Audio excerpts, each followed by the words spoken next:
Bom dia, pessoal. Bom dia a todos do grupo Universidade do Coração. Ani, Cristina, Fernando, Letícia, Luiz Carlos, Maria Floresta, Mônica, Nancy, Patrícia, professor Rito, Silvia e Valesca. Bom dia a todos, né? Nós estamos iniciando esse ano de 2021 e como nós combinamos o nosso último encontro do ano passado, nesse início de ano nós teríamos duas coisas para definir, que é por isso que eu estou gravando esse pequeno vídeo, né? Que seria o nosso reinício, uma data para o reinício dos trabalhos desse grupo Universidade do Coração, né? Para que a gente retome as nossas práticas e também defina aquele texto que algumas pessoas sugeriram, alguns textos para que nós estudássemos nesse período. Tem que lembrar um pouquinho sobre qual é a natureza do grupo, para que as pessoas que forem sugerir os textos, né, verifiquem se o texto atende a esse contexto que é o que definiu o nosso grupo desde a sua origem, né? Eu lembro que esse é o primeiro ano do nosso encontro, assim, depois da passagem do Francisco. Foram 40 anos que eu mantive de parceria com ele, desde 1979 até 2020, e foi por esse período que se estendeu também minha parceria, primeiro com a Shamaratma e depois com a instituição Grande Síntese, que agora está sob nova direção, depois da passagem do Francisco. E por que eu falo do Francisco? Porque também já há 10 anos que aquele antigo sonho nosso, lá do início, de dar forma a esses conceitos de uma espécie de universidade Shuddha, Universidade do Coração, né? Há 10 anos mais ou menos nós começamos a trabalhar nisso de uma maneira mais intensa, e daí surgiu então esse nosso grupo e também as diversas vindas do Francisco ao Rio de Janeiro para que nós pudéssemos constituir esse projeto e dar sequência a ele, pelo menos aqui do Rio, enquanto outros companheiros de outros lugares também davam sequência a outras etapas desse mesmo processo, né? Então, o nosso grupo, nós temos que lembrar que ele tem essa ideia de formar uma egrégora, né? É esse círculo de estudos, né, em torno da essência do sagrado, né? E essa egrégora, nós todos somos responsáveis pela manutenção, pela alimentação do fogo que sustenta essa egrégora. E essa egrégora, basicamente, ela se centra nesse pilar universalista que a gente pode chamar de eco-espiritualidade, ou seja, é exatamente um grupo, ou seja, de estudo que forma essa egrégora, preocupados em estudar, né, essa área de interface entre a ciência e a espiritualidade, e a área que se beneficia, que se desenvolve, né, a partir da arte, da ciência, da meditação, que é então a ferramenta para humanizar, num certo sentido, o próprio fazer científico.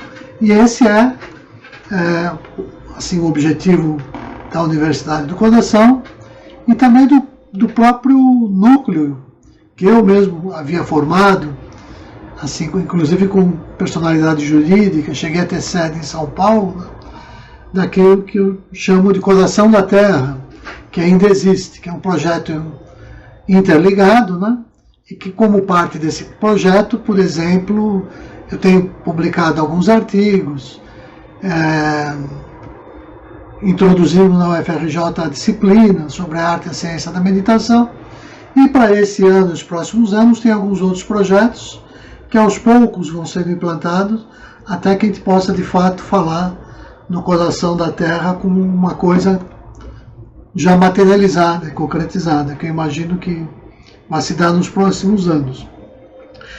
E com relação ao nosso grupo específico, né, que é esse grupo que a gente chama de Universidade do Coração, para lembrar desse nosso compromisso, né, o que deixa para a gente forte essa orientação são as duas partes, sempre dos nossos encontros, né? A gente inicia com uma meditação ou com uma prática. Ultimamente vemos realizar a prática da saúde, né? Que prepara o ambiente espiritual, faz com que nós entremos numa certa atmosfera, para que então a gente inicie o diálogo do coração, ou uma reflexão sobre um tema assim eco-espiritualista ou espiritualista, ou nessa interface da neurociência, como foi o caso em 2020, como nós estudamos no livro do Siddhartha. Então o convite de agora que eu faço, e que eu preciso, né, como mediador desse grupo, é convidar as pessoas, como elas tinham feito ano passado. Eu gostei muito das sugestões, então que aquelas mesmas sugestões fossem agora colocadas sobre os textos que nós fôssemos ler, de acordo com esse critério, inclusive, para ver se atende, né, aos princípios e objetivos do grupo e também aos interesses da maioria desse grupo. Então eu fico aguardando as contribuições de todos, para que depois eu faça uma mediação sobre a discussão desses textos e a gente possa então selecionar qual o texto que vai ser utilizado nos nossos encontros quinzenais, aos domingos, que a gente começa às 8h30 da manhã, e por volta das 10 horas, então, nós iniciamos esse estudo, até por volta das 12 horas, ou 12h30 do domingo, tá certo? Então, é isso. E se, claro, vai ser difícil chegar a um consenso absoluto, mas nós vamos tentar chegar próximo disso. E se existir um segundo livro igualmente interessante, eu tinha mencionado também que eu tinha interesse em fazer uma segunda experiência, até em função da motivação de alguns membros, né? Que seria a criação de um outro grupo, um outro horário, esse grupo dirigido e mediado por uma outra pessoa, que não eu, onde eu participaria também, porque os dois livros, por exemplo, que foram escolhidos, eu tenho interesse e dou conta desse ano de acompanhar. Então, se a gente tiver dois textos, que esse segundo texto, uma pessoa ficaria como mediadora, e nós criaríamos um segundo grupo para que esse texto também fosse trabalhado dentro desse nosso grupo, mas já assim, com uma orientação um pouco diferente, não sempre com a minha mediação, mas com a mediação de uma outra pessoa, né? Então,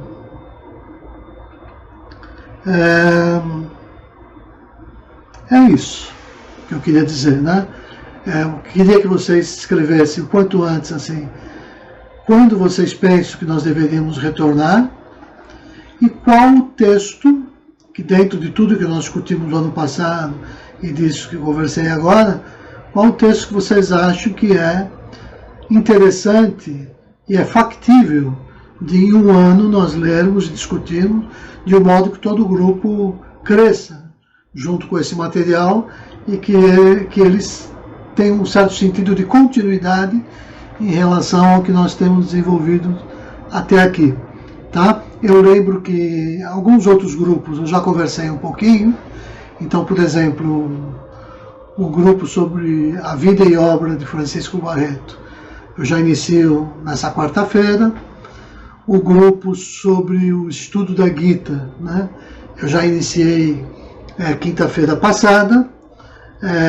Existe ainda um outro grupo também, estudo da Gita, aí com o pessoal específico de Juiz de Fora, que aí eu preciso ver com eles qual é o interesse deles, e tem esse nosso grupo que nós precisamos decidir a data, né? Esse nosso grupo tem lá suas particularidades em função das viagens e tudo mais, e às vezes ele necessita de um pouco mais de tempo para reiniciar. E isso é normal, mas eu estou aqui pronto para ouvir a todos e também dizer que nós, eu e Cássia, né, nós já estamos prontos, e se for vontade da maioria, nós podemos dar início praticamente de imediato, bastando que a gente defina o texto, adquira e dê início. Tá certo? É isso que eu queria dizer por hoje. Aguardo o retorno de vocês e que 2021 seja esse ano onde a gente possa progredir frente a todas as adversidades, sem esmorecer, e vencer todos os obstáculos que se apresentarem, esses desafios, que na verdade são mesmo dificuldades que fazem parte do caminho e não devem desanimar o buscador sério, né, que está focado na luz do coração e quer alcançar esse lugar. E o melhor treino para isso é o mundo, com todas as suas dificuldades, todos os seus desafios. Não existe coisa ruim nas experiências do mundo, é o nosso olhar sobre essas coisas que nos faz ter um entendimento equivocado, ou, segundo o pensamento da Índia, eles costumam falar, ilusório, né? Mas segundo o próprio pensamento da nossa própria tradição judaico-cristã, também é assim, né? Se esse mundo, no fundo, ele, para quem acredita na transcendência e na existência do Espírito, sabe que quando a gente olha sobre o prisma do Espírito, está tudo certo. Porque como já diziam todos os tropicalistas, né?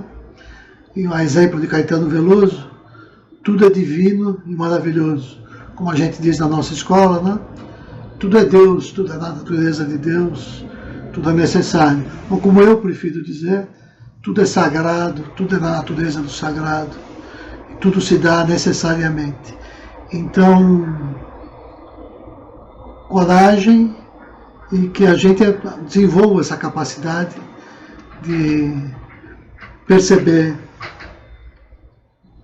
que na vida tudo nos faz bem, mesmo aquilo que aparentemente, como essa pandemia, parece que nos faz mal, né?